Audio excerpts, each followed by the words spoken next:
Musicals with Cheese. Hello, I'm Jesse McAnally. And I'm Andrew DeWolf.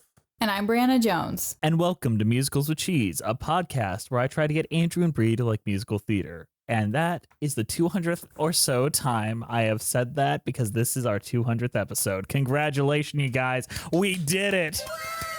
I can't believe we made it this far. Honestly, me neither. And when we recorded that first episode, I was like, yeah, that was probably the only time we're ever going to do that. No, you were like, bro, that was kind of cringe. I ain't doing that. But not only is this our 200th episode of Musicals with Cheese proper, this is also the official point where Brie has been involved with more episodes of Musicals with Cheese than she hasn't. So we're so happy to have her. She joined us for episode 101, and we love you so much, Brie. It's episode 100 for you. It's great. Yeah, 100 times. Yes, 100 edits, 100 times the show is better than it was before. But Andrew, do you remember what we did for our other landmark episodes? Okay, let's see. Our 50th we did Cats. No. Our 75th we did we went to the Cheesecake Factory for that, right? No. For our 50th we did Into the Woods. For our 100th we did Hamilton. Yeah. For our 150th episode, we were supposed to do In the Heights, but then they fucking moved their release date, so we did Cabaret instead. Yep. And now for 200, what are we doing, Andrew? We're doing a small underground little unknown. It's like an art film. But we figured we'd put a spotlight on something that people don't really know very well. For our big 200th episode. It's The Sound of Music. Oh yeah, that one. Cue the music, Brie. Cream-colored ponies and crisp apple strudels, doorbells and sleigh bells and schnitzel with noodles, wild geese that fly with the moon on their wings. These are a few of my favorite things. The Sound of Music is a musical written by Howard Lindsay and Russell Crouse, with music and lyrics by Richard Rodgers and Oscar Hammerstein II. Based on the 1956 German film Die Trapp-Familie and Maria von Trapp's autobiography, The Story of the Trapp Family Singers. The musical opened on Broadway at the Luntfontein Theater on November 16, 1959, then moved to the Mark Hellinger Theater on November 6, 1962, and closed on June 15, 1963 after 1,443 performances. The plot of which is, based on the 1949 memoir, the musical is about a young Austrian postulant in Salzburg, Austria, in 1938, who is sent to the villa of a retired naval officer and widower to be governess to his 7 children. After bringing love and music into the lives of the family, she marries the officer and, together with the children, finds a way to survive the loss of their homeland to the Nazis. I love how almost like the movie and show itself, they kind of reel you in, and then they're like, spoilers, Nazis. Here comes the swastikas, everyone. Yeah, I mean, Die Trapp Family, am I right? So, Bree and Andrew, you both watched Sound of Music for the first time for this. I want you both to collectively tell me what the plot of The Sound of Music is. So you want us to like at the same time try to explain it? No, I want like a train wreck. you to say a sentence and then she will follow it up with. All right, Andrew, you're first. How do we start? Okay, Maria is a want-to-be nun who lives in a nunnery or a monastery, one of the two, and she runs out into the woods all the time to sing. All right, and then what happens, Brie? The mother or top nun. Don't want to be the bottom nun. Yeah, the top nun. She tells her that she needs to go out and live her life, basically. And she needs to do something other than trying to be a nun because she's not very good at it. And so she sends her to be a governess to a captain and, well, his 7 children. Yes. All right, Andrew, what happens then? The captain's like a real stick up the ass type, real dick. Good way to describe him. He goes away after like an hour of introducing her Maria to the children to go see this Baroness that he's dating, essentially. And Maria takes that opportunity to teach the children how to have fun and sing. All right. And Mostly sing. Yeah, it is a musical. What happens when the captain comes back, Brie? He fires Maria at first because he sees that his children are one technically in curtains because she ripped the curtains off from her windows and she made them play clothes. So he's like, well, what are my children doing in play clothes? They have uniforms. Basically, they're a mess. They had fallen into the water. They look like they were having fun. And he was pissed about it because, like Andrew said, he's a stick up the ass. I do want to bring up the most sexually charged moment in a G-rated movie. Okay. Which is when she decides she's going to like stand up for herself and yell at him and he calls her captain. Yeah. And then she realizes what he did and it's just kind of it's kind of hot. She's the captain now. Mm-hmm. Look at me. I'm the captain now. Look at me. I'm the captain now. Do re mi.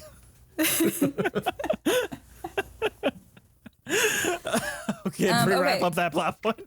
Yeah, okay, so he fires her and he's like, pack your bags, you're getting out of here. And then he hears the children singing and entertaining. Oh, what is her name? Baroness Schrader. Yes. The lovely woman he has brought home and is going to marry.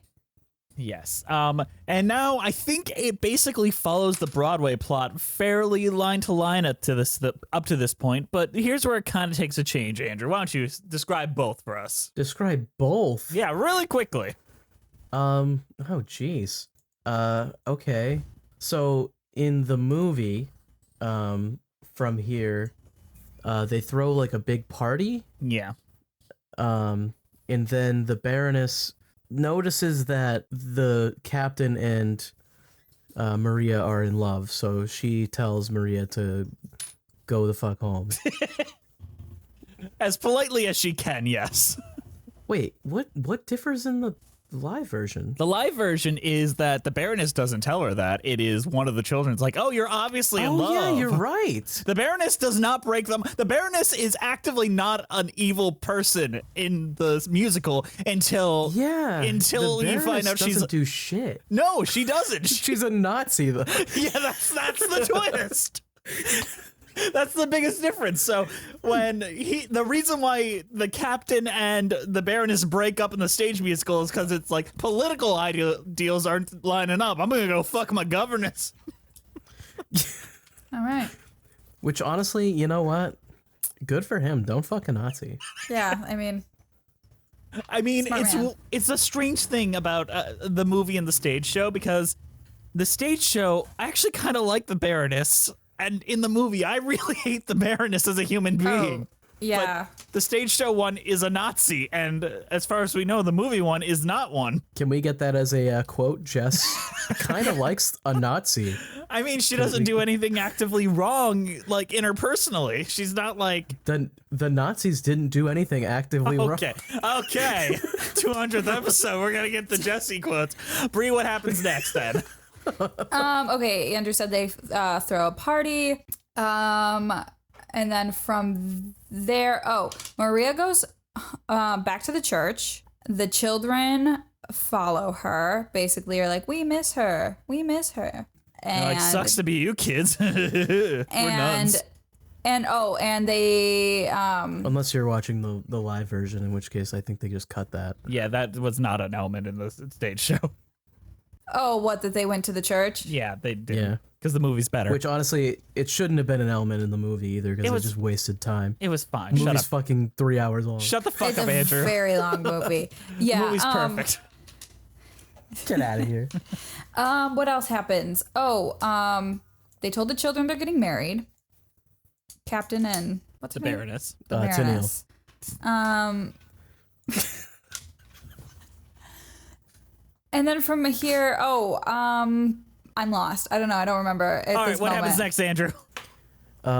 She comes back. She does come back. Okay, she talks to the nun. The, like, mother nun convinces her. Yep, she says, if you love him, you need to go back. They get together, they get married, the Baroness fucks off and never comes back.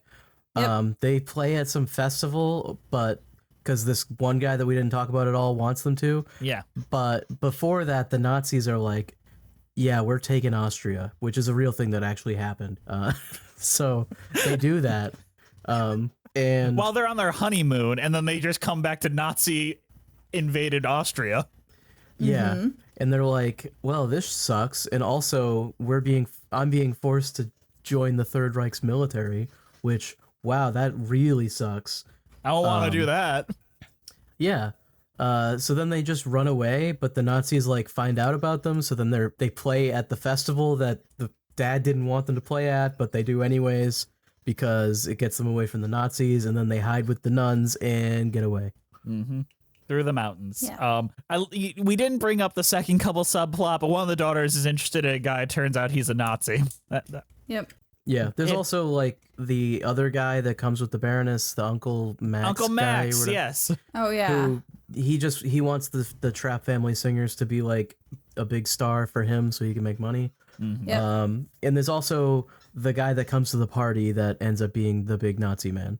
Yeah. And also, like, it's not clear, but it seems like some of the help are also Nazi sympathizers. It wouldn't be surprising if some of them agreed with the Nazis, sadly. But yeah, so that's basically it. Movie over. Literally one of the most successful films of all time. One of the most successful musicals of all time. Both mediums, it was insanely successful and relatively well received. A lot of the critiques of the movie and the stage show are just like, it's just so sweet. It's so cute. It's so cute and cuddly. It gave me diabetes was a phrase used even in like the 50s. Even with the Nazis?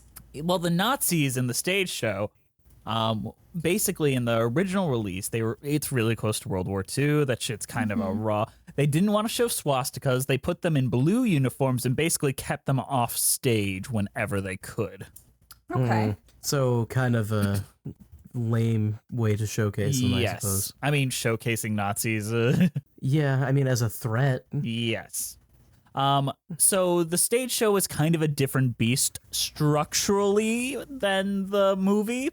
Strangely, the movie works better as a musical narrative than the stage show. So let's break down the stage show really quick. It was written by Rodgers and Hammerstein. It was their last collaboration because in the midst of creating it, Oscar Hammerstein discovered he had stomach cancer. So he's literally dying as he's writing down whatever lyrics he can onto like little sheets of paper. And Edelweiss, which is the love letter to Austria, was in fact the last song he ever wrote and the last song of the Rodgers and Hammerstein collaboration, which beautiful send off. This musical was not like their big baby. It was actually the baby of the lead actress, Mary Martin, who really sought this out, watched the documentary about the Von Trapp singers and was like, I'm going to go get the rights to this. So she searched for Maria because she assumed that she had to go and find her to get the life rights. And then she found her like in some like foreign country, sick with like some intense fever, came to her. It's like, hey, can we have the life rights? She's like, oh no, I don't own any of my life rights. The German film company owns them outright. So she had to go back and then buy it from the German film company. So Maria has no say in how she or her family are represented in either the stage show or the movie. Although she is in the movie during the I Have Confidence scene. If you look in the background, the real Maria is in there. Do you guys want to know some big differences between real life and the musical? Yes, please. Okay. What do you got? So when Maria was brought in as the governess, the wife was still alive. For one, That's a pretty big change right away. yes. Another thing that the actual Von Trapp children took pretty big umbrage with is that their father was portrayed as this mean stick in the mud, when by all accounts he was the one that would give the most hugs, bring gifts, and be the quickest to make a joke. And Maria was kind of a quick to anger mean person. Yeah, but it works better for the movie. Like, the story makes more sense, Yeah. Another thing, while Georg was embarrassed to have the children singing, it wasn't because of the reason in the movie, which was like, I don't want my children singing in public because of pride and whatnot. It was because they were bad. No, it was because he lost all of his money in the Depression of the 30s, and now he's using his children to make his money back. He was really embarrassed and felt bad about that. Yeah, That's really funny. You know, some of this is better just left out of the movie, I think. Well, Bree, I find it... And the musical. You told us off mic, Bree, that you did not believe the relationship between Maria and Georg. I didn't. I don't know. I could understand why in the movie. I could understand why he would fall in love with her. You know, she's taking care of his children. His children are very happy. You know, she's pushing him to get to know his children. I don't know why she would love him because he kind of seemed like a dick the whole time. He's the first man that she's seen in like 20 years, probably. I'm not gonna lie, and young Christopher Plummer's kind of hot, a little hot. You try living in a nunnery and then seeing a man for the first time. True. That's what it is. It's like if you pull a monk out and just put them in a room with anybody. Well, fun fact. Maria and Georg in real life married for strictly practical reasons rather than love and affection for each other. Georg needed a mother for his children. Maria needed the security of a husband and a family. And when she decided to leave the abbey, she really didn't have anything to her name. In her own words, I really and truly was not in love, Maria wrote in her memoir. I liked him, but I didn't love him. However, I love the children, so in a way, I married the children. I learned to love him more than I ever have loved before or after. So, it could be them being accurate to real life. Yeah. So, what did Maria ever have anything to say about the actual show? Like, did she like it? Yeah, she liked it fine. She was happy to have a little bit of like the station. She was very annoying on the set of the film, though. Robert Wise is like, she was a very opinionated woman and wanted to like try to take credit for 1,000 different things. And really, we just kind of wanted this loud German woman to get off the set. Christopher Plummer famously was like talking to her, and she's like, "You are much more attractive than my husband ever was." That's so rude. Was Gregor already dead or whatever? Georg, yeah, he was very dead. He died Georg. not long after escaping to America, which is a great transition.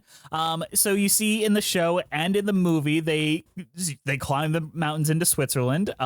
Allegedly. However, in reality, it's much less fun. They're like, oh, the Nazis are coming. Let's just get on a train. So they loaded onto their local train station and went to Italy. Then they got Italian citizenship because just for technical reasons, got passports and went to America. So much less cinematic. they fled from the Nazis to go to Mussolini's Italy. I think they just wanted out. They immediately went to America after that. Oh, okay. Mm-hmm. Okay. Well, For the creation of the show, they consulted with a nun who would specifically give notes on like accuracy to like nun life. And she's like, nuns don't giggle. They burst out in laughter because they kind of are trying to stifle everything. And when it comes out big. Like those are the kind of notes she would give. She's like, don't make them cruel. Make them smile a lot. Don't make them stern. And I think a lot of those notes really affected it. Yeah, so let's talk about the movie's changes now. So structurally, the stage show doesn't have an I Want song. The stage show moves really fast. If you watch the movie first and go to the stage show, it's like, holy crap. It's like a speed run. Like, oh, let's get to the end. Mm-hmm.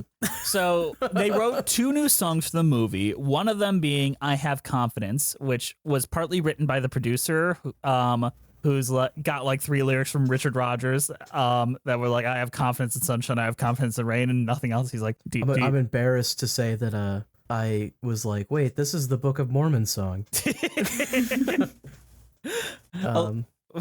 Which one? I believe. Oh, yes. Which is they directly reference I have confidence at the beginning of it. 100%. I think this song, that song really worked for an I Want song. Doesn't exist in the stage show. Instead, in that place, Maria and the head Mother Agnes just sing My Favorite Things, which is the 3rd song in the show. Weird choice. Yeah, I don't know why they're singing a Christmas song in there. Fuck you. And then where my favorite things is in the movie, the lonely goat herd is. Yeah. That song. Well, we'll talk about that Yeah, song, we'll I put guess. that song on hold for a second. So I don't know. The structure of the stage show is bad, and I think that we gotta basically throw it out with the bathwater and just focus entirely on the movie because the movie is better. And I will never say that about any other show, probably. But this one, it's like the movie got it right in all the right places. We just did a musical or a show where you were just You've said it before. You've said it before. Oh, We I'm just talking- did one. I'm talking about There's a couple. It was Victor Victoria, but the stage show came after the movie. Okay. I'm talking about a stage show to movie adaptation. I think the only one we've talked about is In the Heights, where it's like that. Okay. Well, you disagreed with me. I said I say liked the that movie there's better. good things about both. I think Sound of Music, the movie is just better, and I'm surprised that they don't, because we watched more recent adaptations of the stage show, and they Yes. don't take all that much from the movie, which you'd think that after the success of the movie they would start, well, let's just steal that. So, do you think this musical holds the test of time? Do you think it still is as effective now as it was in the 50s and 60s? What are we talking about? Both. Does the movie hold up, or Let's stay with the movie because everyone knows the movie. I think it holds up. Yeah, it absolutely holds up.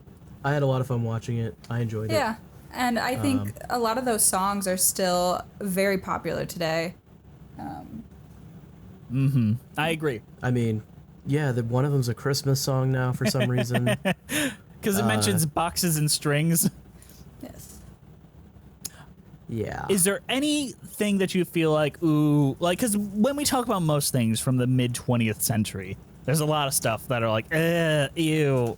But I feel like this one, absolutely nothing about it is really that dated. There's not like a racist moment or this or that. No, I think it holds up really well, and I never really had any thoughts where I was like, "Dang, that oof! I wish they didn't do that." I think it's really good.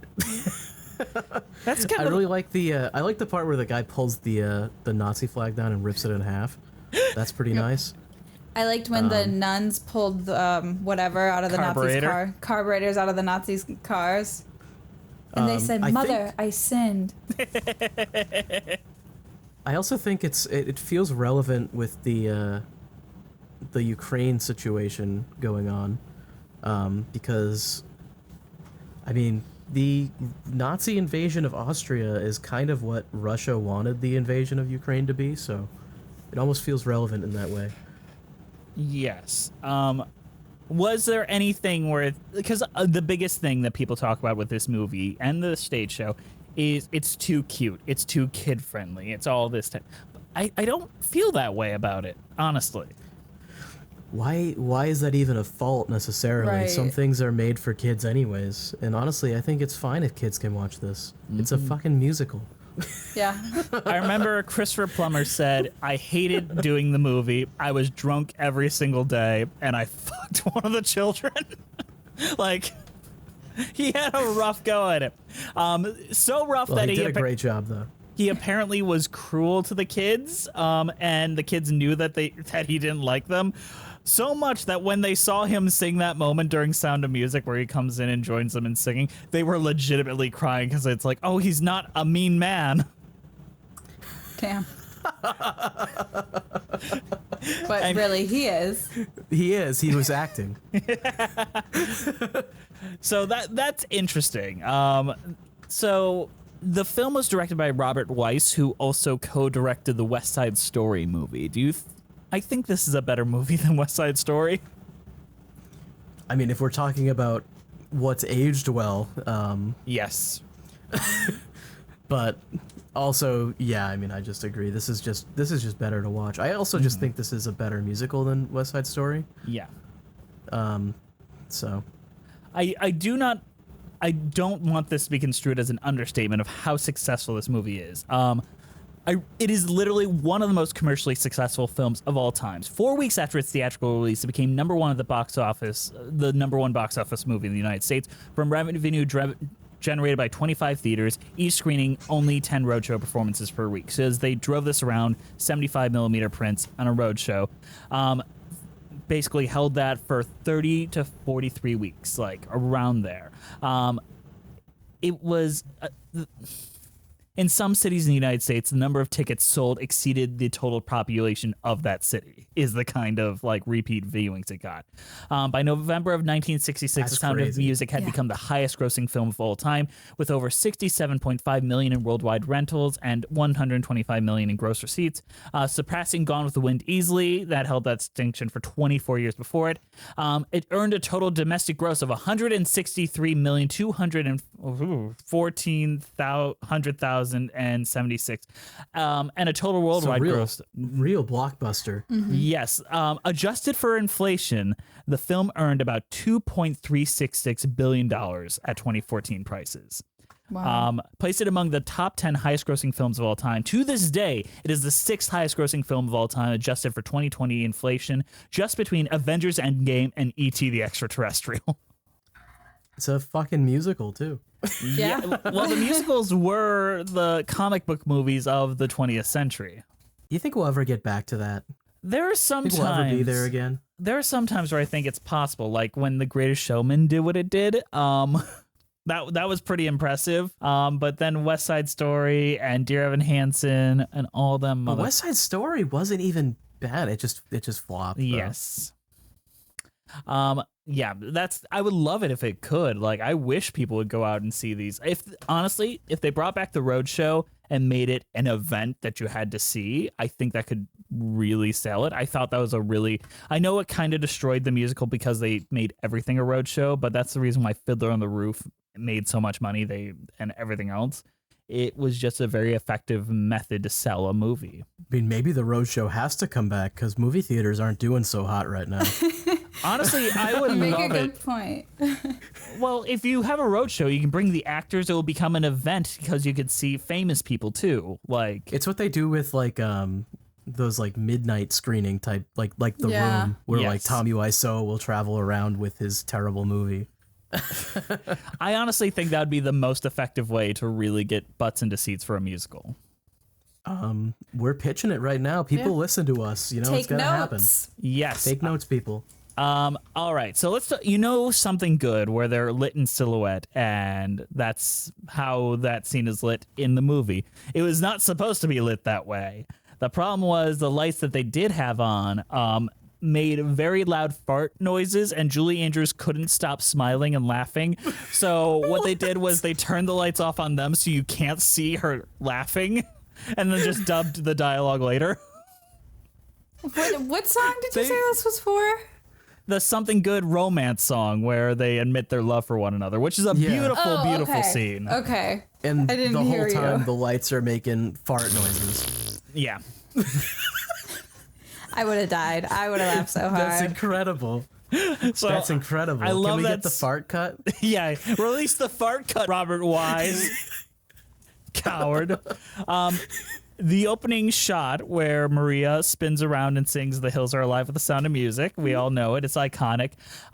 They did that by literally just stringing a guy out of a helicopter and dangling him while he's holding the camera. Because you can't...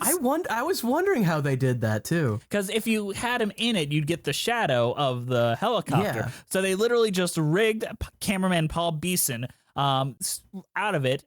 He's hanging outside the helicopter, like strapped in by like, and everyone else was like, the real camera operator was like, "No, I ain't doing it. It's too dangerous to hold a heavy object and hang out of a helicopter." So he just stepped in and did it, despite him being terrified of like heights.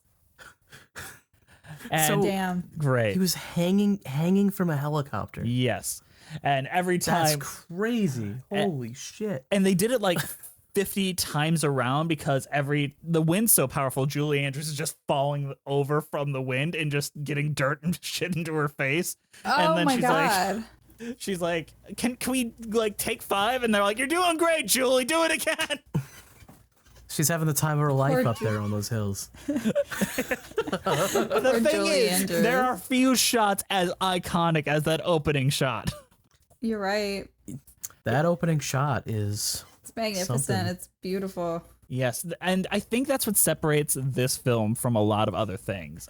They care about how things look, and they take brief moments. I think one of the things about watching the live productions and the stage show, they don't have any moments to breathe. Like, he immediately leaves the Baroness and then just walks over to Maria and decides they're in love. Like, it's that quick. Where here, he has to contemplate. You get to see Maria being sad a bit. Those moments, it uses the cinematic language to make the story better. Whereas things like Dear Evan Hansen ignore the cinematic language and make it worse. I think when I went to watch the stage show, when I first was like, wait, this is kind of wacky. She goes and he introduces the children, and then immediately they just walk into the other room and start learning how to sing. Yeah, they just it's learned like- Do Re Mi right away. And it's like, well, wait, what the fuck? Yeah. Where's like everything else that's supposed to happen before this? It's all gone. And while it does make the movie a little longer, it is better for it narratively because you feel growth. You feel like you're progressing towards something. Yeah, where there it's just kind of like, Oh, we love you there's not already. even- there's not even really any pushback from anybody in the house. It's just like, all right, we love singing and it's great. And then the father's like, did you teach them to sing? That's ridiculous. And then he hears them sing and it's like, oh, it's great. So in the stage show, did they not play like any pranks on her like they did in the movie? Not at all. Okay. No. So really that like relationship wasn't They was just set up immediately liked her, differently. basically. Like they Oh, weird. they say some stuff where it's like, oh, we didn't like our other governess, I Mm-hmm. think. But then immediately they're just like, well, you're great. You don't even know me. So, yeah, the movie is better in every conceivable way. Can we talk about the 16 going on 17 subplot between Liesel and Rolf? Rolf. Yeah. Did you get vibes that Rolf was a bad dude right away? I had a feeling it wasn't going to work. I didn't expect him to instantly be a Nazi. I thought he was just like maybe older because she, was like, you are 16 going on 17. And I was like, okay, so he's like 25. Okay. He's a creep. He's weird. I didn't expect him to be a Nazi.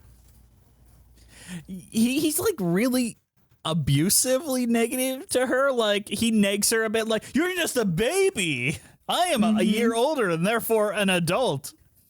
Yeah. By the end of this movie, I'm going to be pointing a gun at you. He does do that. It's really kind of... I love the scene. I think the actors play it well. I love the little back and forth. It does. Oh, yeah. Like, that scene works. It's shot beautifully. They sound great together. It's a little weird. Yeah. The thing is, he almost acts like he turns Nazi because he got caught throwing rocks at her window by her father. Like, that was the vibe. Because then he gets caught throwing the rocks, and then instantly he's like, hail. Yeah. And it's like, oh my God. Like, what? Wait, what happened? Yeah, Yeah. And then next time we see him, she's like, "Hey, don't you want to come give the telegram at home and give me a finger blast in the garden?" He's like, "No, I have more important Hitler duties. I'm in love with Hitler now." Yeah. You know what, though? Fuck him. That's right, the Andrew. Nazi fucking asshole boyfriend. Yeah, I mean, that is such a brilliant. Let's talk about Rodgers and Hammerstein. By the end of this, we do need to do a tier list because we've done enough of theirs that we have to do that now. Oh boy. But with their last collaboration together, they're basically turning their first musical on its head, which was Oklahoma, where you have the two couples and you expect them both to work out. Where here, one couple does work out and the other one turns into Nazi garbage. Like, they're still playing with their form and all of those things, and I think that's great. But who gives a shit what we think? It's time to compare our opinions to those of the New York theater critics when this first came out. It's time for previews! It's time for previews. It's time for previews. Walter Kerr of the New York Herald Tribune Before The Sound of Music is halfway through, its promising chore. That says chores, yeah. Promising chores, it becomes not only too sweet for words, but almost too sweet for music. Stating that the evening suffers from little children. All right. Do we think that little children ruin The Sound of Music, Andrew? You know what? I have to agree. Little kids absolutely ruin everything. So if you went to see this show and there was a little kid in the audience, you should write a bad review for No, the New York he's Times. talking about the little children on stage. Oh, I mean, they ruin it as well, obviously, because they exist. You're all right. What about you, Bree? It's a hard agree from me. I didn't see the stage show, You're right. so I don't know. Jess, I guess we're both in complete agreement that little kids ruined the stage show. No. I mean, I didn't see the 1960s production that Walter Kerr saw, but maybe those children did. Bree, what do we got next? We got Brooks Atkinson of the New York Times. This is the one I feel like I'm going to butcher. Mary Martin still has the same common touch, same sharp features, goodwill, and glowing personality that makes music sound intimate and familiar. The best of The Sound of Music is Rodgers and Hammerstein in good form.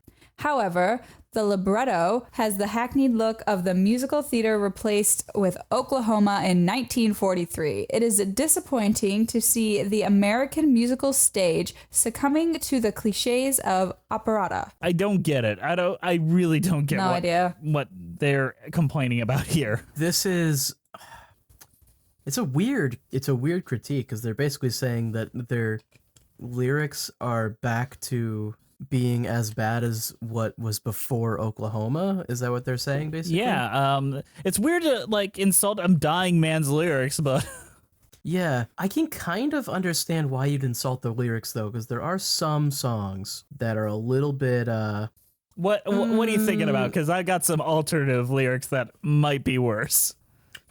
One is the Goat song, which I just think is lyrically awful. Okay, the Goat song, I have a lot of opinions about. I got yelled. So every year on my birthday, strangely enough, December 21st, every year they air The Sound of Music on ABC. It's like a nationwide thing. And I watched it this year, and I wrote in my catty and crass kind of way that everyone's go pee moment is the Lonely Goat Herd song in The Sound of Music. And everyone jumped down my fucking throat like, no, the Goat Herd song's fucking great. You're an idiot, Jess. No, Jess was right. Jess was absolutely correct in this moment. You should go, the second that puppet show starts, you hop out of your seat, you go to the bathroom. Yeah, exactly. It has nothing to do, the puppets are kind of cool, but... Oh, I zoned out during that part. I was like, what the fuck is going on? I think the Do Re Mi song is a good song because musically it's very good, but the lyrics are a little bit too repetitive. And when they do it on the festival stage and they just keep saying tea, a thing that goes with bread or whatever. A drink with jam and bread. And they just keep saying that over and over. And it's like, I'm almost wondering if they're trying to make it obvious that they're unprepared for the festival, and they're just kind of doing it spur of the moment. But I don't think that's what they're going for. I have a strange thought about this musical, and the entire second act is just reprises of songs from Act 1. Except for something good. After something good happens, we're just reprising the entire Act 1 until the end of the show. True, but there's enough tension there because of the added threat that exists. Yes, that it works, and I think that I think Edelweiss is a very good song, and I like when they perform that. Yes, but stage show movie comparison. In the stage show, Edelweiss, you first hear it when he performs it on stage. I love it so much more when he sings it to his children, and then you pay it off when he sings on stage. That's the one that belongs as a reprise, as opposed to he just sings for the first time there. Yeah, I could do without them reprising Do Re Mi when they had already done Do Re Mi for a half an hour earlier. And then they did So Long Farewell in its entirety.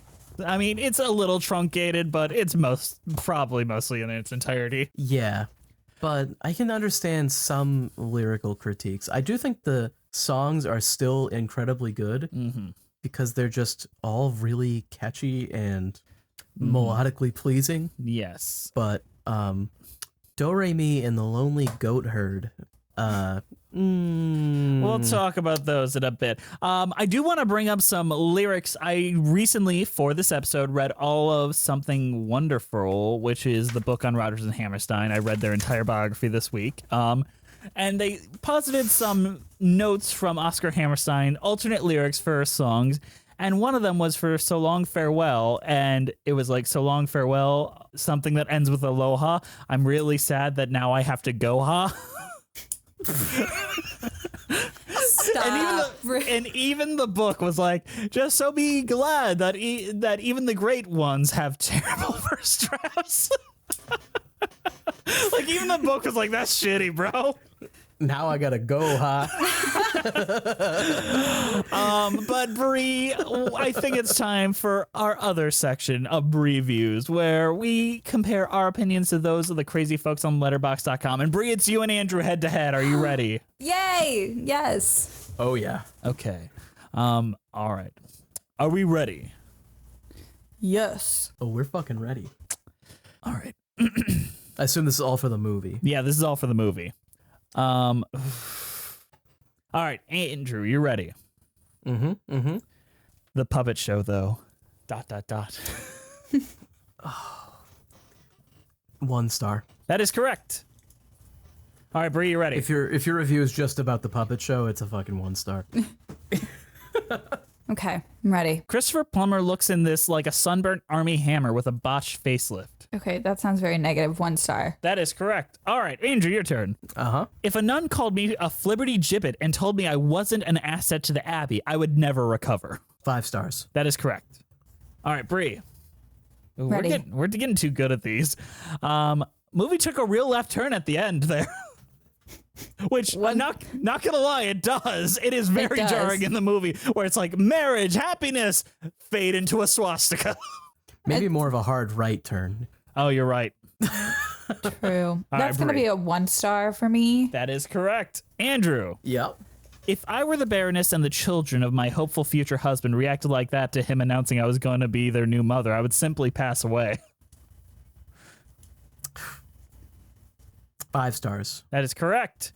Guys, we're That's 3 in a row, Andrew. Bree, this might be 3 in a Damn. row for you.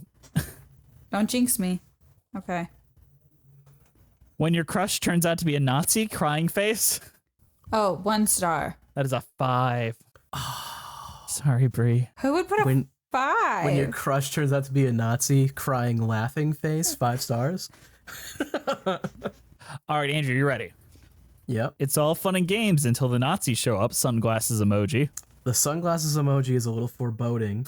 Oh boy, I'm gonna guess 5 stars. 5 stars. That is correct. Oh man, I'm going crazy today.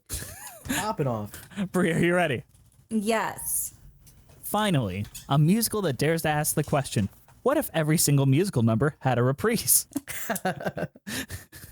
I feel like it's a 1 star, but it's probably a 5. Which is your guess? I'm going to go 1. All right, that is correct. Yay. All right, you're ready, Coming for Andrew. you, Andrew. Okay, I'm ready. Young Chris Plummer should put a finger or two in my butt. 5 stars. That is correct. I like how we're so numb to horny letterbox reviews that no one reacted to that. Yeah, It's not even that horny, honestly. We've seen worse. What was it? true. The plant eat my asshole, poont out the bunghole. Poo out the bunghole. Put it on a shirt. Ready, Bree. Oklahoma is early love with the possibility of bad choices. Carousel is bad love. South Pacific is with sex. Sound of Music with children. That is why have least love of. It's like trying to be intellectual and doesn't make any fucking sense. 5 star. That is a 1 star. Okay, well, I assumed they thought they were really smart for that. I don't know. Oklahoma is with love. Is early love with possibility of bad choices. Carousel is bad love. South Pacific is with sex. Sound of Music with children. That is why have least love of. Okay. What the fuck are you talking about? It's like the John Arbuckle question. Why is it called an oven when you oven the hot food and then out the cold food? No, you oven the cold food, out how to eat the food. Exactly. You had that at the ready to correct. All right, Andrew, ready? Yeah, I'm ready. This is my Nana's fave movie. 5 stars. That is a 1 star. Oh, fuck, what? That's a 1 star? Yeah. Dude hates his nanny. Bree, you ready? Mm-hmm. All in caps, just so you know. When the captain accidentally calls Maria captain, they both look at each other like dog barking. Does it say dog barking or is it an emoji? It's like dog paw emoji. Okay. I'm gonna go with 5. That is correct. Thank God. All right, Andrew. Captain.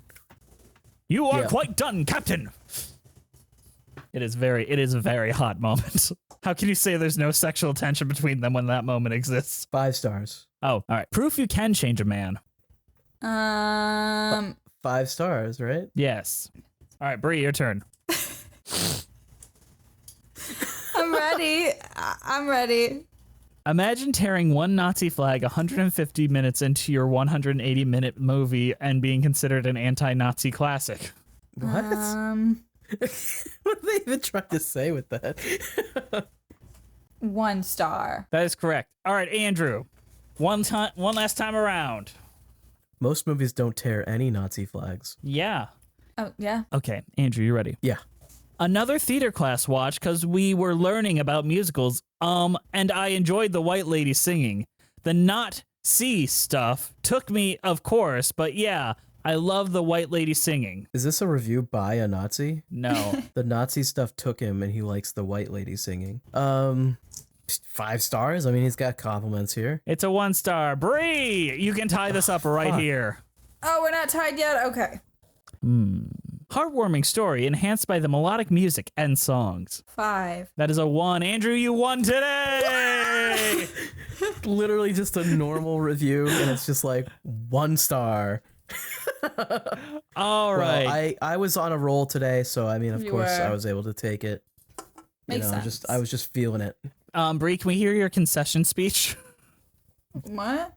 What? No. to losing to Andrew?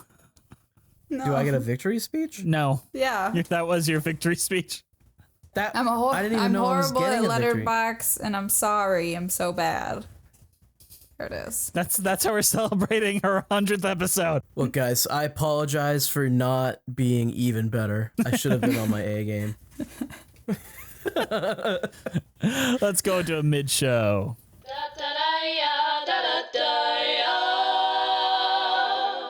Musicals with cheese. Hey guys, sorry to interrupt you in the middle of the show, but we've got a shill at you. Today's show is brought to you by the extremely kind donations by our donors over at Patreon. Andrew, tell us a little bit about Patreon and what's going on over there. Oh man, Patreon's where you can go if you want to donate to us and get us some extra cash, but also you get extra content for it. You can see the video versions of every episode where you can watch us troubleshoot our audio for about 10 minutes every single There time. are 4 false starts to this episode, and you can see all 4 alternate openings to this episode on Patreon. Spoilers though, all 4 of them Are basically involve identical. horrible audio issues. Your ears will thank you.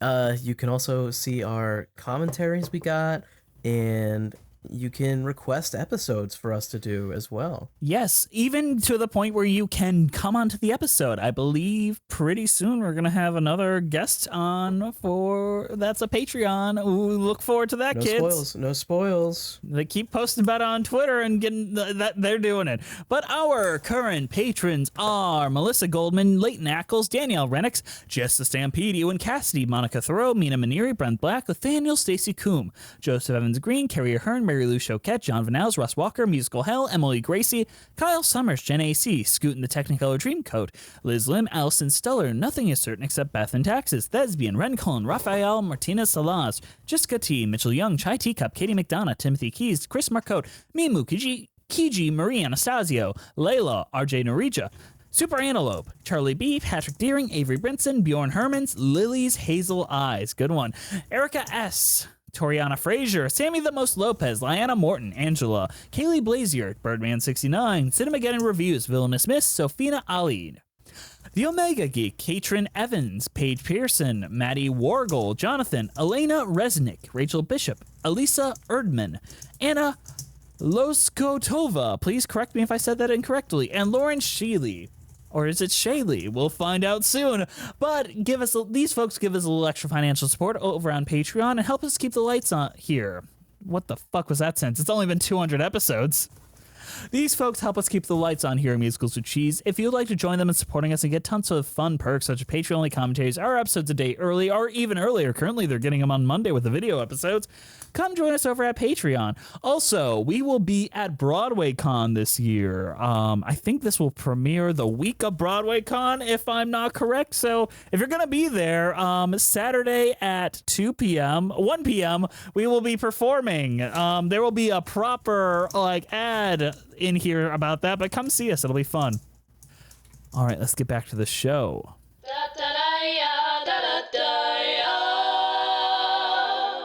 Musicals with Cheese. So the opening number of The Sound of Music. Yeah. You mean The Sound of Music? Yes. Or do you mean the song that the nuns sing? No, I don't mean that. I don't mean that. I mean the proper Sound of Music.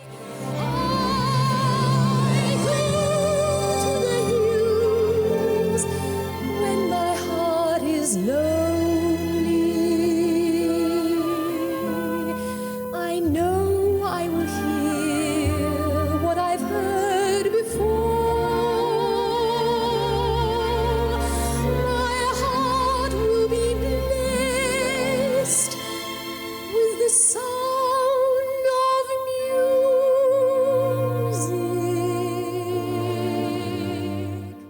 music. Yeah. I am baffled by the inclusion of that opening little section. Because it's just the Sound of Music, The Hills Are Alive with the Sound of Music is such a perfect introduction to any song. And just having a verse about my days in the hills, it really undercuts what a great opening that is. And they've tried to fix it in more recent Broadway productions where Maria doesn't come on stage until The Hills Are Alive is said. But I just cut that opening, maybe. Yeah, just open with the Sound of Music part, because that's the part everyone knows from the movie, and that's what they want to see anyways. Yes. And also, it's the best way to open it, because it's really good. Mm-hmm. Have you ever heard the original Broadway cast with Mary Martin, Andrew? No. Okay. I have not. That's fine. Bree, you'll play a comparison clip here. The hills are alive with the sound of music, with songs they have sung for 1,000 years. The hills are alive with the sound of music, with songs they have sung for 1,000 years. Mary Martin has a lower register than Julie Andrews, who would go on to make the song famous and kind of define how we hear it, where the opening is just kind of, in the stage show, the hills are alive with a sound, a very mellow kind of song, whereas the opening of the movie is very bright, very big, the orchestra's winding up, and she goes, the hills are alive with the sound of music. It is a much different vibe. It is much less peaceful and it is much more grand, and it makes more sense too, because then when the nuns are talking about her, they're talking about how she's uncontrollable and a true free spirit. But if she's mellowed out, what are they talking about? The comparison that came into my head is stage show Maria is much more like weed, and movie Maria is much more like cocaine. Just in vibe. Base. True. I like it. What do you think of the song Maria that the nuns sing, where they're just basically talking shit about poor Maria? How do you solve a problem like Maria? How do you catch a cloud and pin it down? How do you find a word that means Maria? A flimity gibbet, a will-o'-the-wisp, a clown. Many a thing you know you'd like to tell her. Many a thing she ought to understand. But how do you make her stay and listen to all you say? How do you keep a wave upon the sand? I think it's great. I really love hearing them like talk it. shit, honestly. Okay, did it feel real to how girls talk about other girls when they're not around? Of course it did. It absolutely, as a person, wait. All right. I wouldn't know anything about that. Well, I was asking Bree. I mean, I don't think so. I don't know. I'm not a shit talker. So I don't think it sounded necessarily like how girls chat when other girls aren't around, but I don't know. I thought it was kind of cute. I like They're that- like, and she's funny. She makes me laugh. I think it was a very smart move to make a couple defender or dissenters so they're not just all being cruel to Maria. Like, one's yeah. like, she's lovely, and she's like, nah, she's a bitch. Yeah, they're like, she's late. She's having fun. Yeah, she's going out, she's partying. Do you think that she ever could have been a good nun? No, probably not. I don't know. I don't know what makes a good nun. Nuns are, and a nun's life is boring, so she shouldn't have even Yeah. wanted that anyways. She What, seems like a lot what do of they fun. do? What do they do all day? They just sit Pray. around. The garden, they do volunteer work. Fucking Credit where it's due. snooze. There, I saw some nuns playing basketball in New York. I don't think I that's. saw I don't some think that's nuns allowed. bowling in Greece too. I That's also true. saw mine on a TikTok, so Yeah, I don't know if nuns really do the bowling or basketball thing that often. I feel but like maybe. they do. I feel like they gotta have fun. I'm gonna Google it. 1 second. I'll look All up right. activities for nuns. I mean, what would be the weirdest activity to like see nuns doing? Like, Porn. well, I've seen that. There's a fetish for everyone. Nuns? Real nuns. I need to see your nun certificate to make sure this is real. I need like a video to know how long you've been a Carmelite nun before I can get off to your porn. Exactly. Yeah, are you really a nun? Like, They play card games. I do want to talk about I Have Confidence, the new song for the movie. Somehow I will impress them. I will be firm but kind. And all those children, heaven bless them, they will look up to me and mind me with each step. I am more certain everything will turn out fine. I have confidence the world can all be mine. They'll have to agree I have confidence in me. Which you described as I Believe, which you're right, it does have a similar Well, ring to it. well, it's not just a similar ring. I believe is just the whole intro of I believe is I have confidence. Yeah. They actually just took it and like stole it. I love this song specifically just because of the visuals. Like, if this song was on stage, I'm not sure it would work because I think visually they just needed to show the difference between the Abbey and where she'd be going, which as a film idea, it's great. Her just going through these fountains and these large vistas as this tiny woman with 2 suitcases is brilliant. And when she gets down to the road where she's coming up to the Von Trapp house, they didn't have any choreography for her, so she just made stuff up and just started swinging her bags all around. I kind of love how kind of handmade that scene feels, and I think it's very, very charming. Yeah, it's also the song itself is like a better I Want song than anything else that you have in there. Yeah. The only problem is Oscar Hammerstein didn't do the lyrics to it. And I think he might have done something maybe a little more fun there, but I don't think it's bad. We don't know for certain that would have been the case though. No, Aloha Gotta Goa. So let's talk about my favorite things. Raindrops on roses and whiskers on kittens, bright copper kettles and warm woolen mittens, brown paper packages tied up with strings. These are a few of my favorite things. So what do you want to say about my favorite things? Why is it in the wrong spot? In the stage show, it's it's between the Abness and Maria just chatting, and it's wrong. And here it actually makes sense. It has a plot tool in the movie where she's using it to calm the kids down so that they can stop thinking about the thunderstorm. I know thinking about my favorite things would make me more calm than thinking about a fucking goat. Yeah, and then there's also, it comes back-ish and is paid off at the end where the little kid is like, can I sing about my favorite things now? And she's like, no, be quiet. The Nazis. are here. I love that little line. I think it's very funny. Yeah, I think my favorite things is perfect in the movie. I love the choreography and how kind of rough it looks, because apparently they originally staged a proper pillow fight, and then the screenwriter came in. It's like, this looks a little staged. It looks a little fake. Why don't you just have them throw a pillow from one kid to another and they just kind of make up whatever happens? And it works so much better. It feels more real. Yeah. What do you guys think? No, I actually completely agree that it's way better placement in the movie, and it actually has a purpose there. And I honestly can't even figure out why this song is placed where it is at all in the stage show. Me neither. Because when the mother says oh, I heard you singing that song, I thought they were going to sing Sound of Music again. Which would make a little sense, at least. Yeah, because that's what she was singing earlier. So what, did the mother hear her singing a different song? Whatever.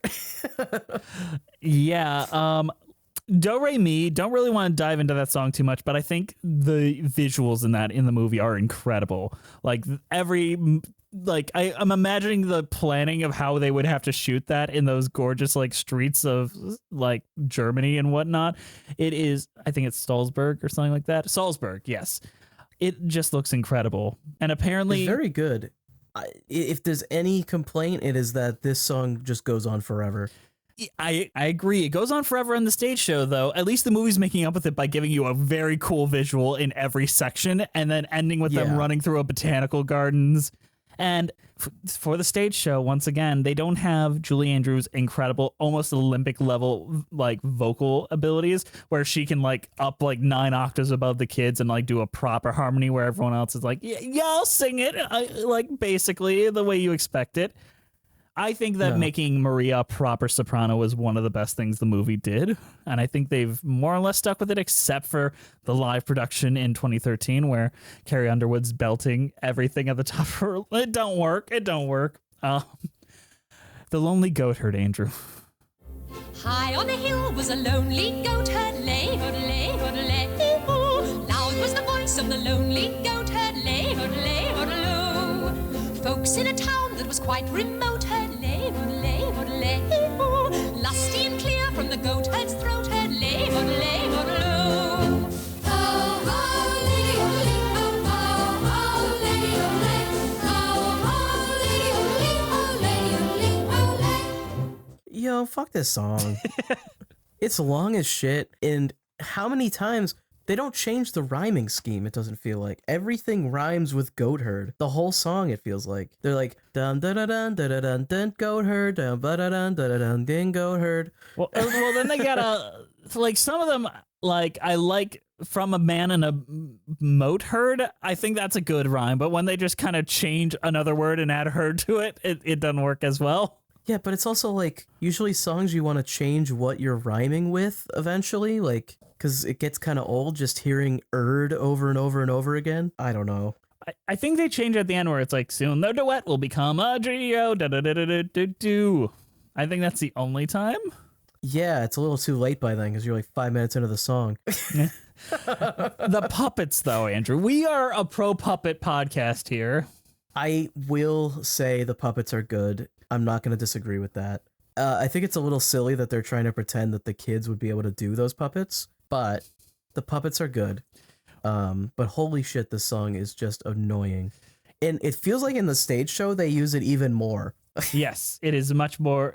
There's not even a puppet show to go in the stage show. It's just replacement for my favorite things.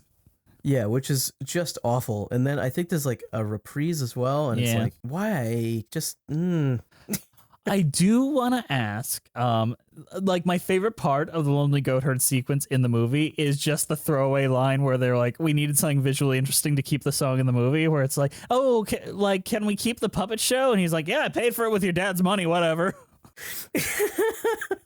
Like I love Max in the movie. He has so many good jokes and he's not a Nazi sympathizer. They gave him depth. I know that we didn't talk much about the side characters here, but I think Max there's is not fun. a ton to say, but Max is fun, yeah. Mm-hmm.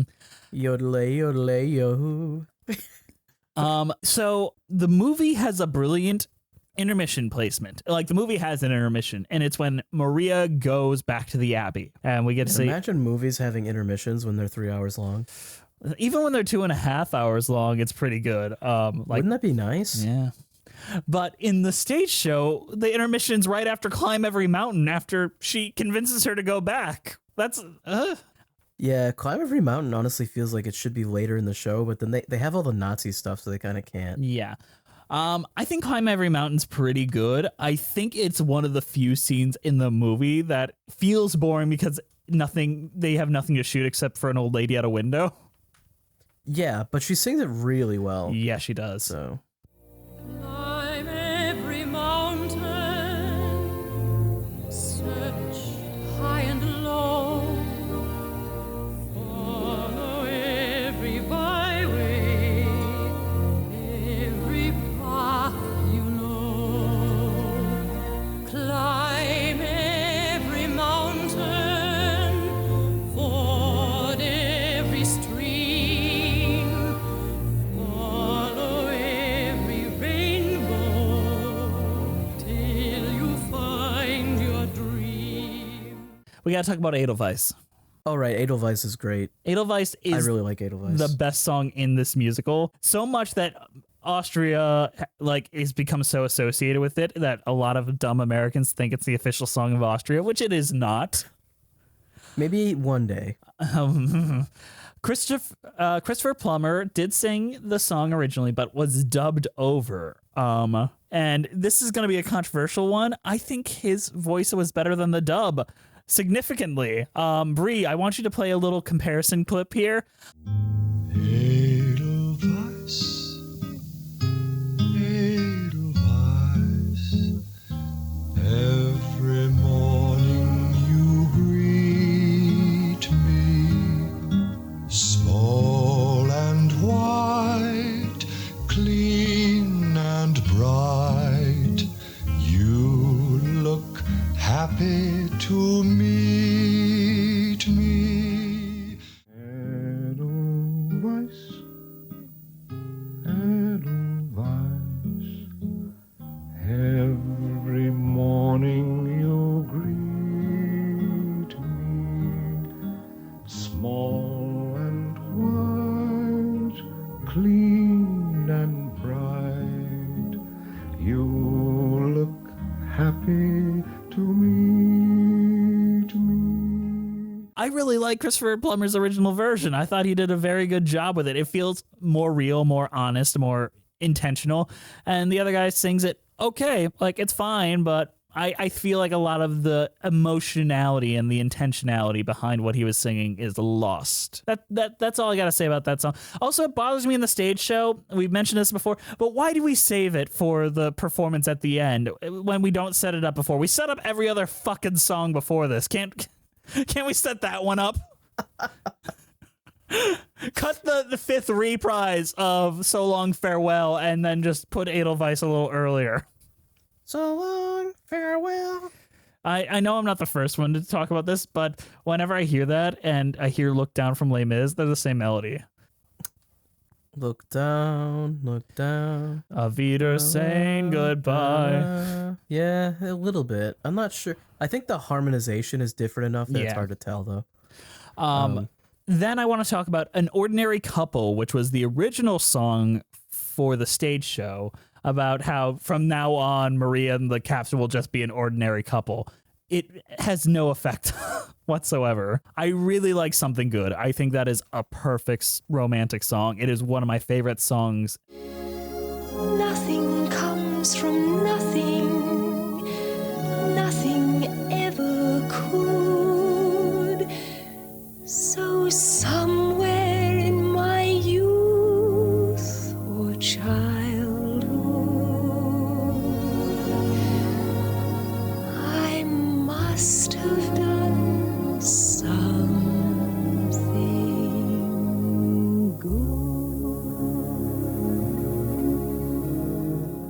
in the Rodgers and Hammerstein canon. I don't even think both of them wrote it, but it is gorgeous and ties in very deeply to the real Maria's childhood, where she was not born in any country. She was born on a train between countries, so she had no nationality. Her mother died when she was young, so she was orphaned and just thrown into the abbey. So it brings up like how terrible her childhood was and how growing up was really rough for her. But despite it all, I must have done something good because I'm here with you. That is such a beautiful idea. And I think it's part of the reason why the relationship really sells for me in the movie. I get why it doesn't for you, though, Brie. I really, really do. I think it sells enough for me just because I am used to suspending my disbelief to unreal levels to make it so musical couples can love each other after like 5 seconds on screen or on stage. Of course. You just got to kind of accept that they're in the room together. So it's like, well, they're in love. Okay. I mean, they are in love because they're next to each other. Like when all three of us. The movie line where she says that she fell in love when the first time he blew the whistle Yeah. is kind of odd to me, though, because it's like, wait, but you were kind of pissed at him back when he was blowing that whistle. Well, I think they're kind of being dicks to each other in that moment, like playfully being dicks to each other, where he's like, yeah, and I It's laughed not at you that when you sat on a playful, coconut or what, no, that pine cone. Yeah, but it wasn't that playful when she said only animals respond to whistles and I'm not an animal or something like that. Like that's like actually like, don't fucking whistle for me. Yeah. I will admit, like, when the Von Trapp children came out and, like, was correcting things, they're like, yeah, we listened to whistles on our fucking house because our house was so fucking big. We didn't march to him. It was just so he knew which one of us he was calling for. He wasn't a dick. He was just like, yeah, we have a big grounds. It's probably easier for that. But the story would have been so great if he didn't change at all and was just always lovey-dovey and cool. Like, come on, kids, shut the fuck up. I mean, the kids aren't critiquing the movie. They're saying this is how it really happened. They're contextualizing it. I'm not being dick. Don't be dicks to the Von Trapp family, Andrew. They're performing to this day. Are they really? Yeah, there's a lot of like the Von Trapp. There was like 100 Von Trapp kids by the end of it, but the grandkids and all that, they get together, they still travel. Like I think a few years ago they released like a cover of Edelweiss, but they were yodelers. Like they just sang yodel songs. There's a very famous video of Julie Andrews yodeling, being taught to yodel by the real Maria, which is just very charming. And if you can watch that, watch that. But yeah, that was them just making their way. But I think it's time for us to give our overall thoughts on our cheese ratings. Brie, why don't you start?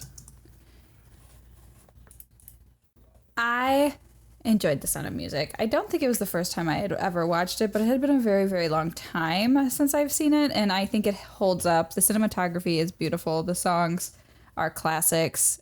Julie Andrews does an amazing job. And she is a queen. I am thinking of a cheese here. What would be a good cheese? What is the cheese I like? What's the 200th episode cheese? You know, 100 for me. Gouda, because this was very Gouda. Oh, we every 100 episodes we have one Gouda back. You're using your one now, Brie? Yeah, you're gonna use the first episode of the 100. You're gonna use your Gouda already. I'm gonna use my Gouda. Somebody I've keep never track. got to use a Gouda. She uses the Gouda again. It's over. Yeah. Okay. Juliet. Has Brie used the Gouda before? I don't know if she has. I mean, even if she has, she does get another one. Yeah. But Thank you. But do we keep the one that she's built up? No, this is 200. Or no, yeah. I don't know. Is this 99 for me? I don't know. Or is it 100? Maybe it's 99. Who cares? Who cares? It's 100. Woo! It's 100. All right, Andrew. Sound of Music, the movie, and honestly the stage show are both really good. But the movie is just great, and I'm sure you've already seen it, honestly. But if you haven't, it's over on Disney Plus. Go check it out. I'm gonna give this carrot rebel cheese from Salzburg, Austria. It's a sweet and fruity flavor cheese, which I think is a pretty good descriptor for the movie. I cannot disagree. It's 200 episodes. Jesus Christ. Who would have thunk? Like, look at us. Look at us. Do you think we'd be here? I didn't. Not me. I love the Sound of Music. I've loved it since I was a kid. When I was very young and I would actually audition for shows, my go-to audition song was Edelweiss, and every time I auditioned with it, I got the role. So that has been my good luck song for a very long time. I think the movie is faultless. Literally, I think it's very, very good. I can watch it anytime. Like, I think I've watched it 3 times in preparation for this, and it did not get old for me at all. It's a good, just turn it on, feel good. That's 9 hours. Yeah, it's almost a full day of work. Just chilling, watching the same movie 3 times.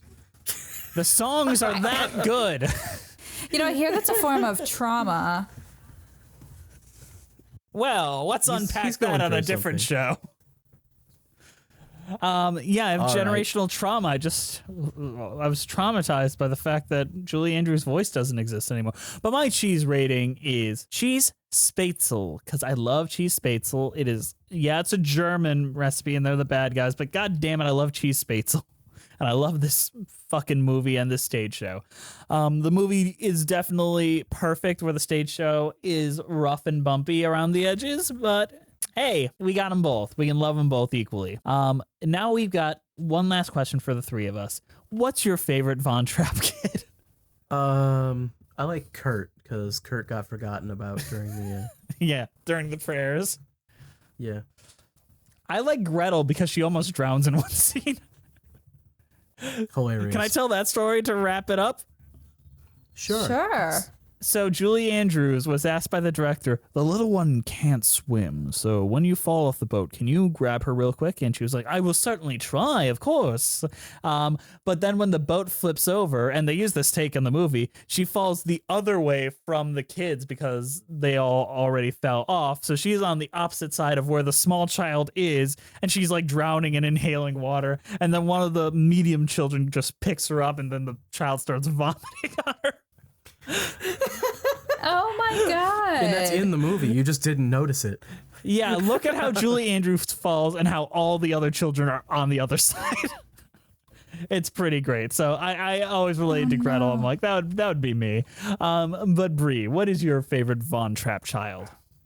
I liked Gretel, but I also like the one who can't lie. What is her name? Brigitte? Brigitte. Yes. I have these all roaming through my head. Wait, do I know all of them? Brie, I'm assuming you have the list up. Yes, I do have a list. Okay. Go ahead. We got Liesel, Kurt, Gretel, Brigitte, Marta. Oh, I'm missing 2 more. What's the oldest boy's name? Oh, shit. Oh, goddamn. You want me to tell you? Yes. It bothers me that I don't know them all. It's Frederick. Friedrich. And that's it, right? There, I wasn't missing any more. Did you say Louisa? Louisa, yeah. And Kurt and... Did I do that? Yep. Cool. All right, I knew most of them. I knew more than Andrew would have. You knew more than me. On that note, we'll see you next time on episode 201 of Musicals with Cheese. Yeah. Also enjoy Cross a new threshold. Yeah, we have. And enjoy the new branding of our show, which now kicks in with this episode. You'll see our faces every week now instead of the art. So enjoy that, motherfuckers. Exciting. And we got cool things for this coming up, so it'll be great. It'll be great. All right, we'll see you next time on Musicals with Cheese.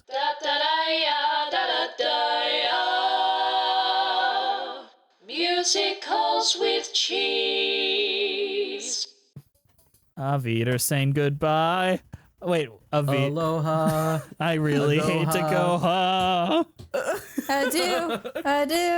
To you and you and you. That's... I like to stay and taste my first champagne. Yes? No.